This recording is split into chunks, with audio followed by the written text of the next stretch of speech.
ইউএসের পক্ষ থেকে আপনাদের স্বাগত জানাচ্ছি। আমি মিশুক সেলিম। আমাদের নিয়মিত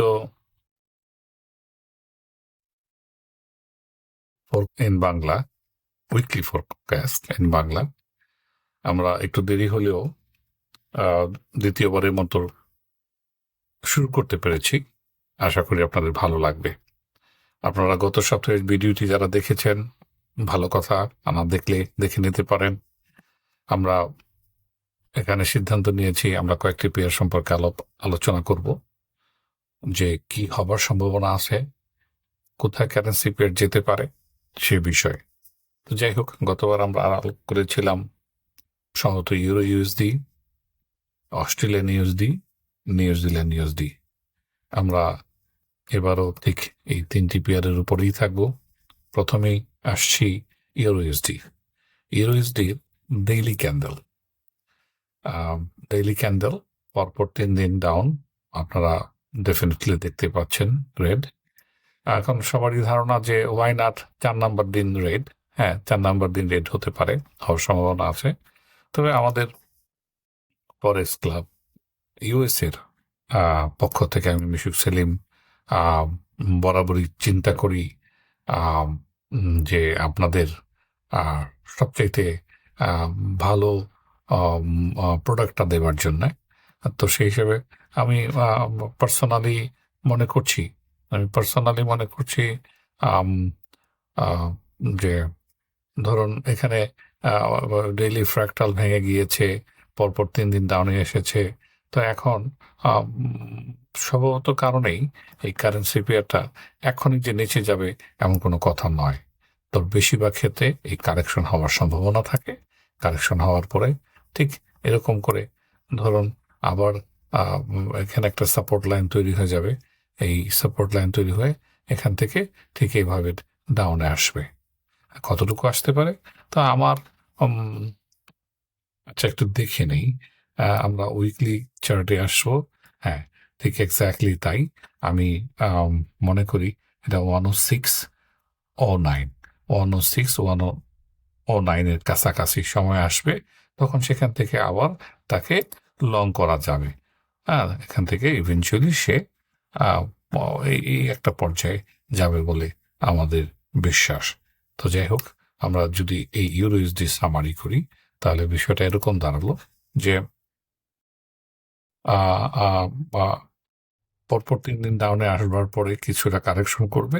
কারেকশন করার পরে আমরা এখান থেকে, বিশেষ করে আমি এখান থেকে শর্ট খোঁজার চেষ্টা করব।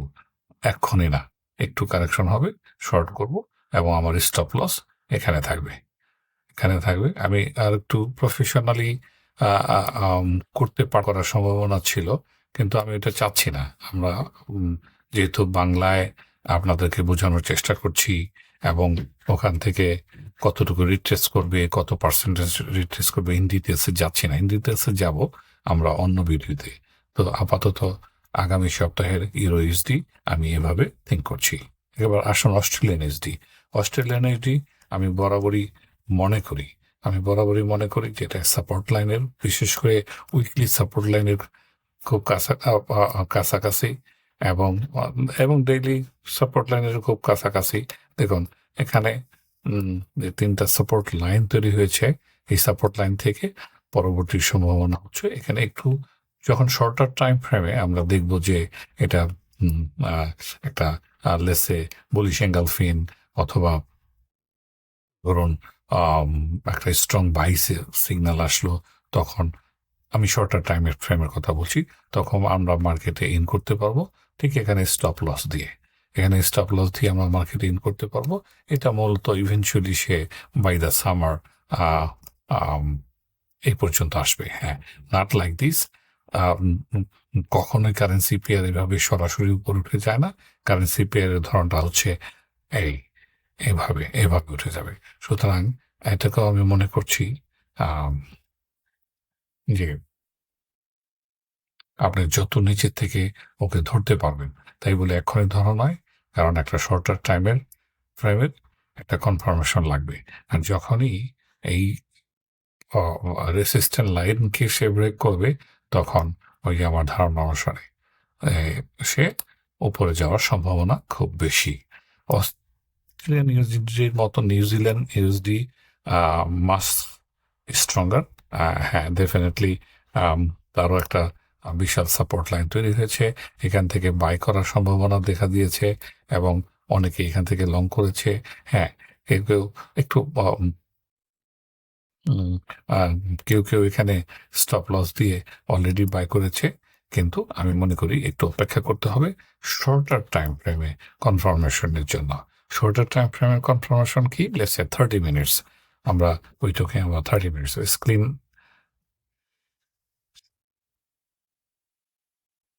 আচ্ছা, এখন 30 মিনিটসে দেখুন, এখনো 30 মিনিটস ডাউনে, 30 মিনিটস ডাউনে আছে। এখন আপনাকে এখানে এই রেসিস্ট্যান্টটাকে ব্রেক করতে হবে। কোন রেসিস্ট্যান্টটা? জাস্ট এই রেসিস্ট্যান্টটাকে ব্রেক করতে হবে।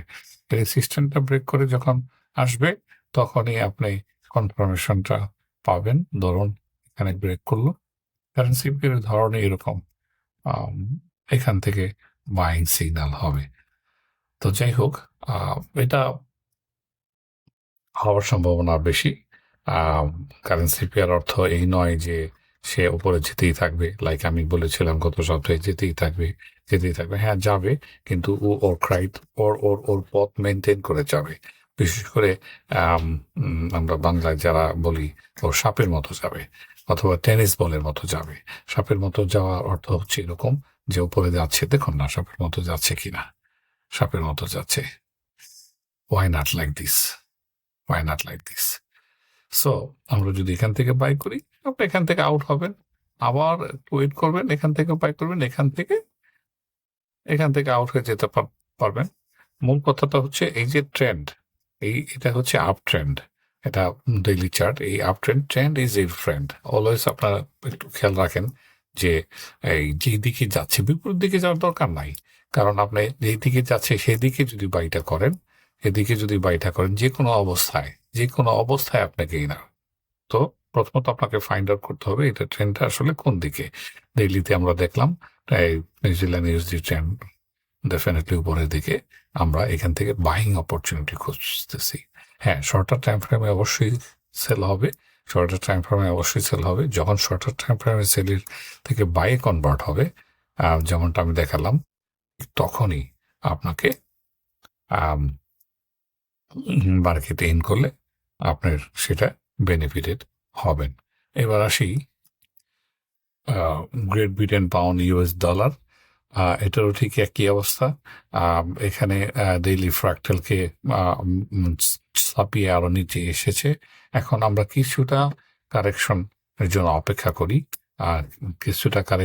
অপেক্ষা করি, এই অপেক্ষা করলাম লেসে ম্যাক্সিমাম এ পর্যন্ত। এখান থেকে আবার শর্টে যাবে, ইভেনচুয়ালি সে এ পর্যন্ত শর্টে আসার সম্ভাবনা খুব বেশি। সো এই যে সম্ভাবনা খুব বেশি, এটা নাও হতে পারে। সবসময় আমি যেভাবে বলছি সেভাবে হবে তা নয়, হওয়ার সম্ভাবনা আছে অনেকাংশে। এখন এখান থেকে যদি এটা ব্রেকআউট করে, এখান থেকে এটা যদি ব্রেকআউট করে এখানে চলে আসে, তাহলে স্টপ লস আপনাকে মেনে নিতে হবে। মনে রাখবেন, স্টপ লস ছাড়া এই ট্রেডগুলো করা উচিত নয়। যাই হোক, আমরা জেবিপি ইউএসডি সম্পর্কে আলাপ করলাম। মূলত আমরা আজকে 4টি পেয়ার নিয়ে আলাপ করলাম: euro USD, Australian USD, New Zealand USD এবং গ্রেট ব্রিটেন পাউন্ড ইউএসডি। যাই হোক, আপনাদের যদি বিশেষ কোনো রিকোয়েস্ট থাকে সে বিষয়ে আলোচনা করতে পারবো। আপনি যদি চান গোল্ড, আপনি যদি চান বিটিসি হুইচ ইজ বিটকয়েন, আলাপ করতে পারি। Even all the Japanese pairs if you want, we could discuss. So আমরা লেটস হোপ আমরা যেভাবে বলেছি সেভাবে যদি যায়, ডেফিনেটলি মঙ্গল এবং আপনার সম্ভাবনাকে আরো এক ধাপ এগিয়ে নিয়ে যাবে বলে আমার বিশ্বাস। যাই হোক, আপনারা নিয়মিত যারা আমার সঙ্গে আছেন থাকবেন। আরো একটা সুসংবাদ হচ্ছে, একেবারে বিগিনিং থেকে আমরা কিছু লেসন ভিডিও তৈরি করবার চেষ্টা করছি। খুব শিগগিরই আমরা এগুলো প্রকাশ করব। আর যে কোনো প্রশ্ন যে কোনো প্রশ্ন আপনারা করতে পারেন। আমরা যথেষ্ট সচেষ্ট থাকবো। এটা আমরা আসলে গ্রুপ অফ পিপল আমরা যথেষ্ট চেষ্টা করব আপনার উত্তরগুলো দেওয়ার জন্য। যাই হোক, আপনারা ধন্যবাদ এই ভিডিওটি ওয়াচ করবার জন্য। আপনি যদি উপকৃত হন আমার ভালো লাগবে। আর যে লেসনগুলো আসতেছে ওগুলো দেখবেন, উপকার আসবে। বাট এই ভিডিওগুলো হচ্ছে তাদের জন্য যারা অলরেডি ব্যবসায় বোঝেন, জানেন। আর যারা ব্যবসা এখন পর্যন্ত আসেননি, আমি তাদেরকে আসতে বলবো বা বলবো না এ ধরনের মন মানসিকতা আমার নয়। আপনি যদি এসেই পড়েন তাহলে ভিডিওগুলো দেখলে আপনার উপকারে আসবে। গত ভিডিওটি দেখবেন, যারা ব্যবসা করেন তারা বুঝতে পারবেন যে ইউরো ইউএসডি, অস্ট্রেলিয়ান ইউএসডি এবং নিউজিল্যান্ড ইউএসডি সম্পর্কে আলাপ করেছিলাম, সেটা কতটুকু ফলপ্রসূ হয়েছে। এটা হচ্ছে উইকলি ফোরকাস্ট। আমরা আবার আগামী সপ্তাহে আসবো। ভালো থাকবেন ততক্ষণ। এর মধ্যে এক সপ্তাহ চলে গিয়েছে। এটা আমাদের দ্বিতীয় ভিডিও। আশা করি আমাদের দ্বিতীয় ভিডিও দেখবেন এবং সঙ্গে প্রথম ভিডিওটিও দেখে নেবেন। ভালো থাকবেন ততক্ষণ। ধন্যবাদ। আমি মুশফিক সেলিম।